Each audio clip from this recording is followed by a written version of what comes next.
Hi, I'm Steve Plach, and welcome to this very special edition of Voice from the Village. Tonight we'll be talking about AFC Winter Shelter.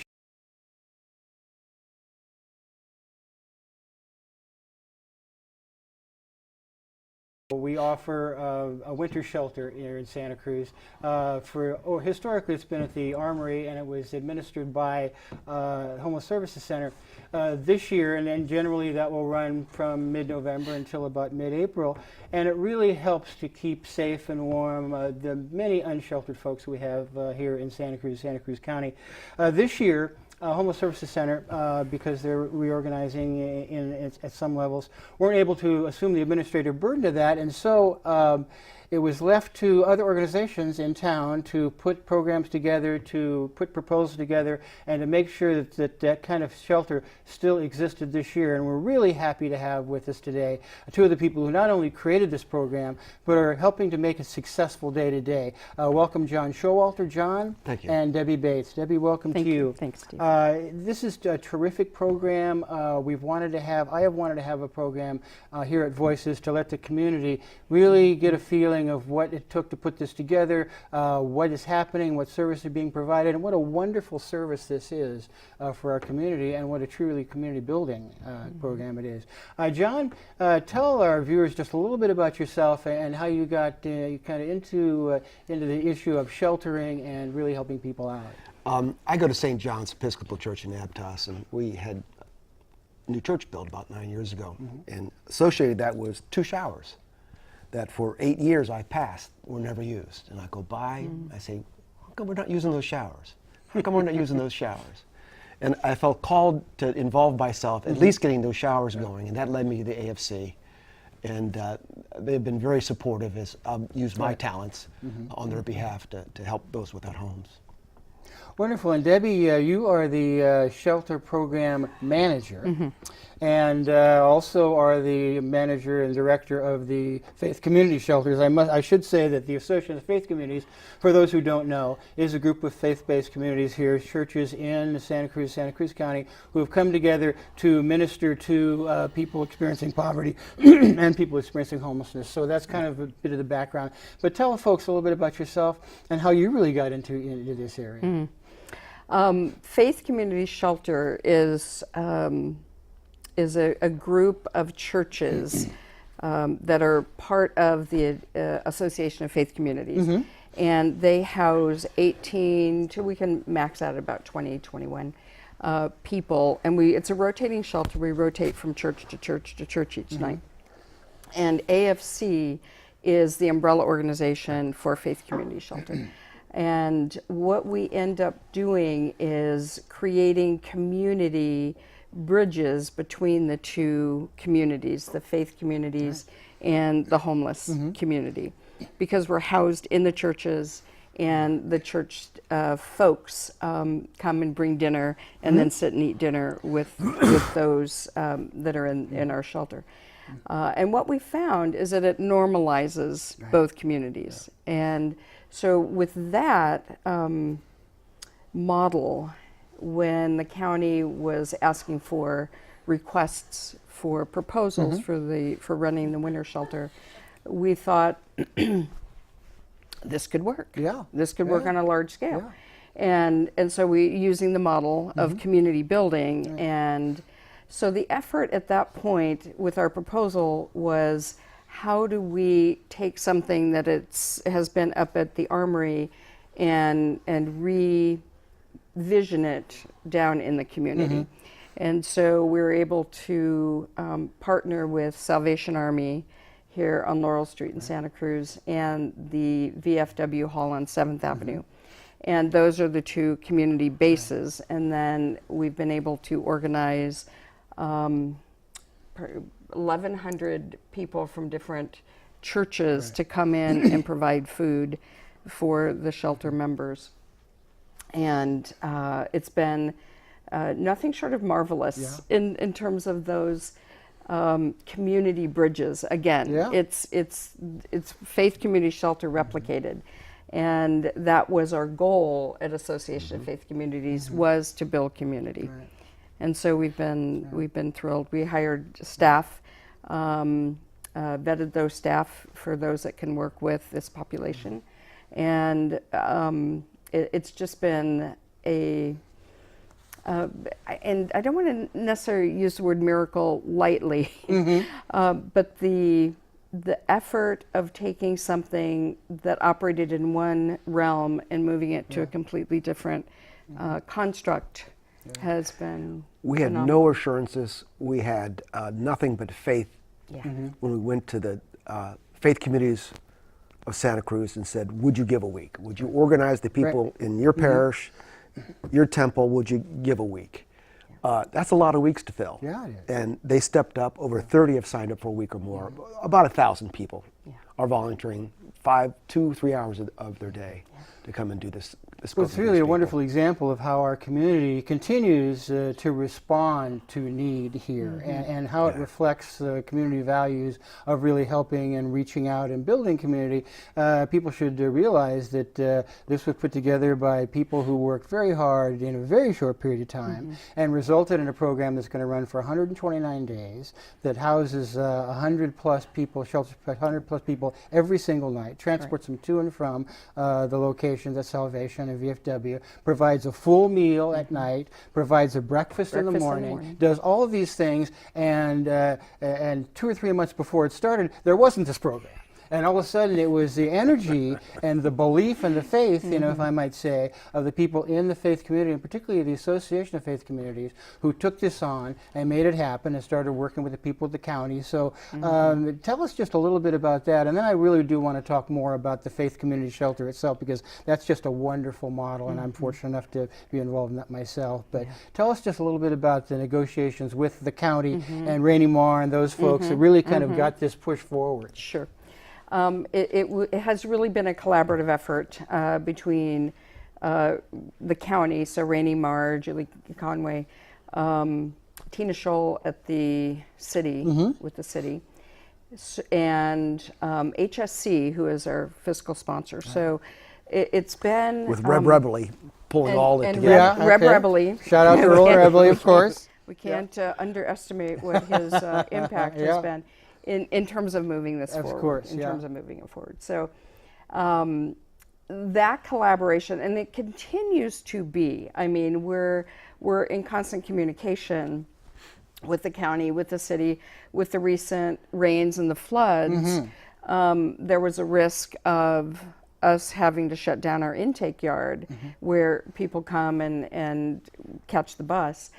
And so we were, you know, in very close contact with both Tina, with the city, in terms of what they could provide if there was any extra need for equipment or supplies or whatever the need was. But also with HSC, who said, if you need to have a staging area at HSC, we'll do that. So during the entire process, everybody has been very, very supportive. And of course, one of the most important contributions of HSC is Chris Monteith, who was on staff at HSC and is now an intake as a program manager here. And wonderful, a terrific work. Both you and he have shouldered really the burden of the day-to-day physical operation. But again, when I decided that the title of the show is very appropriately A Community Success, it is all about community. And it's all about the community that we're not only building with the people who are working, staffing, volunteering, but also with unsheltered folks themselves. Yes. Because I think they've been remarkably patient and understanding and appreciative, as this has been a very organic process. The first year, as I say, 3 months ago, there wasn't a program, and now there is one that's fully functional. Right.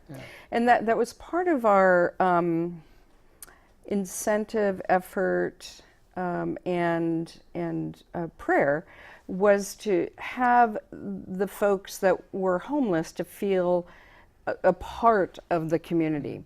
And so what has happened is that when they come into a shelter site, they immediately start setting up tables. They're participants in this community involvement.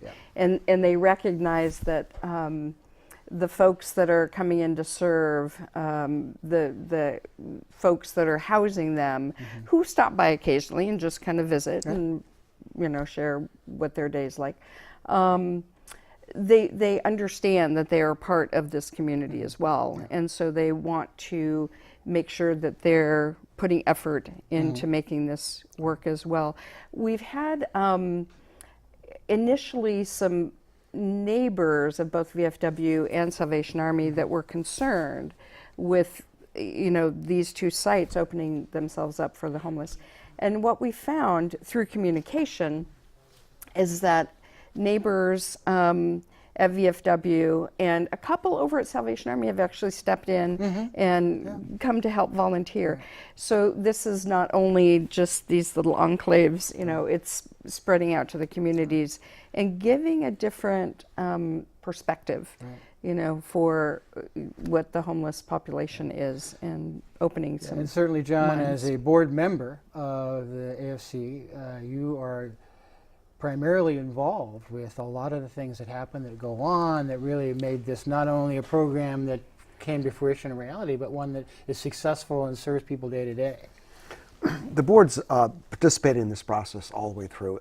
I got to tell you, we're all very concerned that is our annual budget for the shelter that we're currently doing is $60,000 a year. The contract we're administering now is $360,000. This was a five-fold increase in our operations. And it's no doubt there was a nervous Nellies going around it. Communications need to be established. They continue. I have a primary responsibility to make sure Debbie gets the advice and the counsel she needs as she's looking down the road. She takes care of the day-to-day operation. We try to come in and say, well, what would it look like if we did this sometime later? If we made this adjustment, how would that work out? So we really kind of act as directors. She does the day-to-day. We try to jump in and help as we can. But the response of the community coming forward as volunteers, the minimum of trouble that comes to the operations allowed us to stay where we're supposed to be, about 10,000 off the tarmac, as the folks that are hired to do the work do the work. And it's interesting, I think, to me, when you do have some pushback from either neighbors or community members or the city initially about where to marshal folks when you're going to transport them to the various sites and whatnot. But then at the end, when you finally kind of break through that wall with Tina Scholl, for instance, you mentioned Tina, when she found out what the AFC was doing, what the shelter was primarily formed to do, she said, okay, we can be part of this, we can help. And they donated a bookmobile, which is used as an intake facility out of the yard. There's the corporation yard. I was out there when they were setting up that particular intake facility, and they had people from the water department and public works and all out there working to make this happen. So kind of once you break through that barrier, that initial resistance, you find them to be remarkably, in my view anyway, cooperative. Yes. And it was, it touched me that one day Tina and I were talking before a meeting with Rainey, and she said, we do administration, we don't do, and I'm trying to remember the word, but we don't do... Community, she said. Community. We don't do community. And I'm sure that's not quite what you meant, but still. Or suffering, or we don't, I mean, it's that kind of thing. Of course. We do administration. We do budgets, we do programs, right, we do this, right. So it was as if in that moment she went, wow, okay, like a paradigm shift. It was like, okay. And then from that comment, she said, well, I think we can get a bookmobile. I think we can do, I think we could, we'll make this happen. We'll make this happen. So, and remarkably, they have made it happen, and people who have not seen the physical operation or had an opportunity to be at the VFW or the Salvation Army, maybe have not gone out to the intake facility, there are waiting rooms, cubicles for people. There's you store their belongings, they store their bicycles, they do all of that stuff. The intake has been very smooth, and as I say, while the unsheltered folks have been very patient with the program has been very patient with itself, as it continues to kind of evolve and get better, because it always can. And I know that as an AFC Leadership Council member myself, one of the very first items we had on our very first agenda, this is going back 4 or 5 years when it was founded, was a year-round walk-up shelter. And so we're all thinking about that. That's what we're thinking in the future. And the more relationships you build with the city and the county as you go along, you find less and less resistance to that ultimate dream and goal, which we may someday realize. I don't want to get too much farther along before we start talking about the Faith Community Shelter, which is a wonderful, wonderful program. As I say, I'm fortunate enough to be one of the coordinators of that shelter. You are, of course, the director manager of that. But John, tell us about the Faith Community Shelter. Well, St. John's takes Tuesday nights. Okay. We share it with Aptos Methodist. We take one, they take the other. And for our people, it's a real gift to our people. What they're required to do is cook a meal. Some people do that, other people bring a salad. And some of these folks, they really put on the dog. I mean, they're you know, and we have people from our congregation on Tuesday nights kind of wander in and say, oh, it's dinner time, is it? As the folks from come in, they're not transported to our site. They have to find their own way there. And they kind of trickle in. So there's people back in there cooking, talking, and they come in, say hello. Some people come back and help. They've got their own work to do. They got to set up the tables, get the plates and the napkins and all set up, as well as help serve. And you know, sometimes somebody comes and plays a guitar.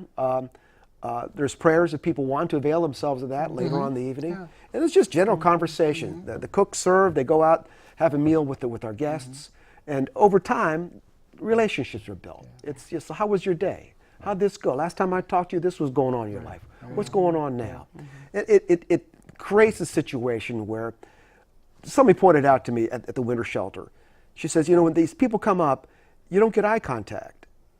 Well, until you say hello, right? Right, exactly. Right? Because they're used to moving through their day being anonymous, just looking at their shoes. With people not wanting to see Not them. wanting to see them. And so to be noticed means something to them. And means something to people who are during the serving as well. We've been doing this program for 2 years now. We don't have a Tuesday that's not filled. People get back from giving. That's wonderful. And well, we'll say that this is now 9 or 10 rotating churches. This is 10. a community, 10 churches, rotates every night. The community is anywhere between 10 to 15 to 20, depending on you know what the need is and what the availability is. And it's just a wonderful gathering. Each night at each one of these churches. But I did want to say one other thing about the Faith Community Shelter that's not often understood nor realized is that of all the people that have passed through this program in the now 4 years it's been going on, there have been significant numbers that have been housed. And in this era of housing first models where let's transition folks through from where they are to maybe something better for them in terms of their living situation, tell us something about that because it's so important. Right, and our shelter, Faith Community Shelter, is really a transitional shelter. We're not an emergency shelter. And the transitional means that someone is coming in, transitioning into housing. So when they're vetted for the program, it is understood that they do have a housing goal.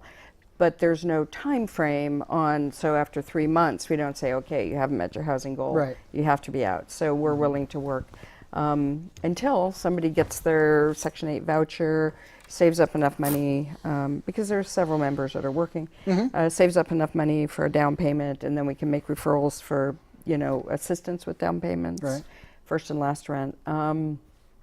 And our, I've been with the program, it'll be 2 years in March. And time flies when you're doing good work. I know. I just how long have I been there? I think it's 2 years. We've been able to transition, be a launching pad for. I think we're at 47 folks now, and that's men, women, and number. children. Absolutely. Right. And I know, John, you were, along with Jim Weller, were doing some great work a while back trying to develop a second circuit of these churches. The idea is, you know, develop several of these circuits, and so rather than having 10 or 15 or 20 people a night, you have, you know, 20, 40 or 60 or 100 a night in various churches. And I know that you and Jim worked on that, you know, very hard and with some success a while back. Well, we hope to this year. The board met last week and set its priorities for this year, and that's one of the priorities, to see whether we can double the capacity of the shelter project that we're doing right now. In addition to that, we want to roll out a program of safe spaces, and that would be having RVs park on a faith community property. The county allows, by ordinance, for churches to house up to 3 RVs on site without permission or zoning changes. So we hope to move that out. We have one at St. John who's been there a couple years now, who's as much of a member of our community as anybody else. She provides an awful lot to our community. So we hope to roll that out. Great. And then the third goal this year is to begin the planning and hopefully take next year's winter shelter and keep it open year-round. So we're beginning to put together the planning committee to take that dream and see if we're ready for that. So now that you've heard all of this about all this great work, you can call and ask these fine folks a question if you like. 425-8848, extension 630 is our number here. So call up and ask a question if you like. But this has been such a remarkably successful start to this program. And I think you would agree that as you go through, there are things you constantly look to adjust and then look to the future to see, well, how is it going to be different and more successful and more effective and perhaps even shelter more people next year. My concern has always been in this age of a lot of federal funding for unsheltered folks that there is a housing first model, that all the money is going into housing first, and they've simply forgotten about shelter. And my concern again has always been that, well, I would like to see people be housed that would like to be housed, but we don't have this housing stock for them. So while they're waiting for their number to be called, there are hundreds, thousands who are standing outside waiting to try to get into these transitional programs, and they can't be forgotten. And one of the things that I really admire about and respect about working with the AFC is they've never forgotten that. They've never forgotten that there is a need for people to be sheltered, to be helped while they're waiting to try to transition into something better. Here's the trouble in Santa Cruz. It's not true in Toledo. It's not true in Tucson. It's not true in many cities. We don't have rental properties for people to move into. We don't. I don't know what the count's going to come out of this biannual, but we have several thousand homeless people in this town, and there's not rental property to move to. Even if they get it subsidized through Section 8, the landlords don't want to take them because they can take people who are more stable, probably, have a job, have an income, and the guarantee of the federal government is not enough because they can take Section 8 housing and give it to somebody who's more stable. So there's people who walk around with vouchers and can't find housing. So the need for a year-round shelter continues. It's not going to go away until we start beginning to build affordable housing in this town. It's going to continue. And that, of course, I ran for city council, as you know, this last time around, and that was the mantra really of just about everybody that ran. It said, let's build affordable housing, while simultaneously bemoaning the fact that our rental stock is being really stressed by students and the workers and vacation rentals and people who are actually holding Section 8 housing vouchers that can't get in. So it's a very good point to make that we just don't have the rental stock to allow us to help people transition. And I think that at some point, maybe some more enlightened leadership on council this year, there's some folks who may be able to do some good work on that, but we'll see. But in the interim, the need for these programs continues to exist. And that's why this work, I think, is so important and really so gratifying, I think, too. And to really continue to, for the emergency shelters or transitional shelters, to be able to work and collaborate with case management as it is, and to be sharing our resources and being able to keep open doors and to stay in very direct communication, so that when properties come up or when a voucher becomes available, that we can plug people into what is available, even though it's limited. And the evolving nature of it, I think, John, you were mentioning RV guest programs, safe spaces programs, which I've been a big advocate for some time. They have successful models, for instance, Santa Barbara, and they incorporate counseling and services within that particular program. Because they have an opportunity for people to talk about how they can access services, programs, benefits, something to help them kind of transition through. It's funny that, and I will mention this, that I'm not a faith person myself, but I was brought onto the Association of Faith Communities Leadership Council a few years back because I have done significant community organizing. One of the things that I learned from my brothers and sisters in the AFC was the value of transition. And it's all about transition. You want to help folks who are in reduced circumstances, who are suffering economic or housing privation, but it's transitional in nature. And that was the thing that I had not understood fully until I started working with people in the faith community, and that I have much more appreciation for now. The transition is really too about building belief system, because those that have been disenfranchised, those that have been homeless for a period of time, or even a short period of time. I've come across multiple people who, are paycheck to paycheck and then lose that paycheck or lose the housing, one of the two, and can't get into housing. And that is so destabilizing that the belief system that I can maintain stability really becomes compromised. And if you've been homeless for a long period of time, there's even more of a compromise. So what transition allows is the building up of the belief system. And that's why the normalization of the two communities helps a person that has been homeless, short-term or long-term, to realize I'm not so different from that person sitting across the table from me eating dinner. We have similar interests, we have similar intellect, we have similar joys and concerns, and so the belief system in self begins to increase. And with that, then they feel like when I do get into housing, I'm going to be able to maintain it, because I'm not so different from these people who are doing just that. And John, you and I had an opportunity to go and present at Franklin Williams class at UCSC recently, and you were talking about some of the same things. It's tough. It's tough. You're on the street, you've been there for several years, chronic. To think that you can turn that around and have the self-confidence and the belief in other people, because every day has been a struggle for you to find a place that's safe to sleep, to find the meal, to hold on to your possessions and not have them taken by the police or taken by another homeless person or thrown away by mistake. Just holding the life together takes all the energy, all the psychic energy a person has. Having a faith community shelter, having a transition center where people can stabilize their life, begin to turn to priorities beyond where's my next meal, where's my next shower, where am I going to sleep tonight. That allows them to begin to take the steps towards long-term planning, which you got to have. Well, we've got a couple of minutes left. This has been a terrific and very enlightening, I'm sure, to our viewers, conversation. I really, as I say, wanted to have both of you on as representatives of not only the Faith Community Shelter, but the AFC Winter Shelter, to let people know that there is good work being done in our community. That a need that exists in our community is being addressed, by people of goodwill, by people of faith, and they should appreciate the fact that this does reflect what I think are the best of our community values. We've got another minute and a half or so. Any last words for the folks about either the Faith Community Shelter or the Winter Shelter that you think would be interesting or of value to folks?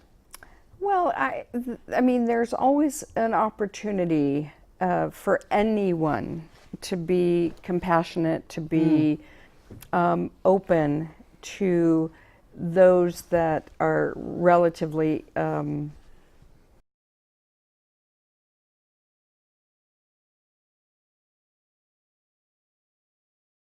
them to be invisible. So one of our women said it in our shelter, the best someone can do is to say hi, is to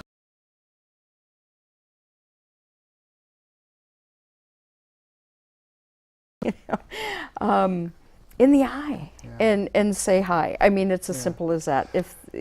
I mean, it's life changing. Well, I must say, on a personal note, it's the one thing that among the things that I respect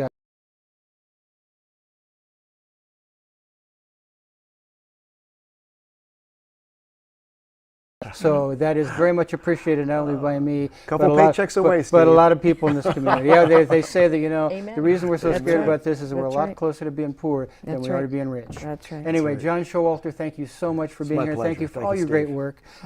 Just recently, this is live, but people should know you just had a wonderful chili cook-off that raised many thousands of dollars. Shower Lots truck of people coming. on it. So thank you for that, and thank you for all your good works. And Debbie, thank you for your good works on the Winter Shelter and the Faith Community Shelter. As I say, Absolutely. I'm pleased to be at least a small part of both those things. We appreciate It's that. wonderful, and we will move forward with even more and better and improved services, I think, as we go into the future. But this is certainly a wonderful, wonderful start.